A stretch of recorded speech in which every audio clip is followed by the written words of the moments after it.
এতগুলো টাকা এতটা কই থেকে পাইছে? কে দিল এত টাকা?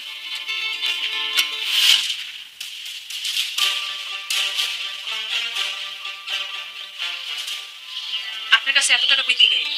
কেন আমার কাছে টাকা থাকতে পারে না? বিয়ে হয়ে গেছে 1 মাসের উপরে, আপনার কাছে আমি একটা 5 টাকার নোটও দেখলাম না। বিয়ের পর আপনি আমার 2 টাকা দিয়ে একটা চকলেটও খাওয়াইলেন না। হঠাৎ করে আপনার কাছে এতগুলো টাকা দেখে একটু অবাকই লাগতেছে। ওই আব্বা দিছিল। আব্বা দিছে মানে? উনি তো দেনা দেয় দোকানে বসতে পারে না, মানুষের দেনা শোধ করতে পারে না, আপনি এতগুলো টাকা কেন উনি দিব? তুমি ঠিকই বলছো আফসা, আমাদের বিয়ে হয়েছে প্রায় 1 মাসের বেশি। আমি কোনোদিনও 1 টাকার লজেন্সও খাওয়াইনি তোমাকে। এই ব্যর্থতা আমার, প্লিজ আমাকে মাফ করে দিন।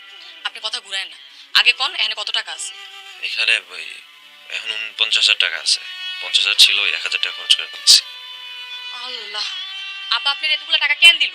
ওই তোমার জামা কাপড় কিনা দিতে কইছিল, আর আরো কইছে যে এই টাকা দিয়ে আমরা কক্সবাজার ট্যুরে যাবো, এটার লেগে বিকালে টিকিট কিনতে যাইতেছিল আর কি। আল্লাহ, আমি কেমন বেহিসাবি জামাই নিয়ে সংসার করতে আছি। এখন আমাকে খারাপ সময় চলতে আছে, এখন কোনো বিলাসিতা চলবো না। আবার আগে ঋণ শেষ হোক, ব্যবসা দাঁড়াক, এরপর আমরা ঘুরতে যাবো। যাই, টাকাগুলো এখনই আবারে দিয়ে। আমি আমারে দাম দিয়েছি না, আমি আবারে দিয়ামু আর ওনার দুটা কথা কমু।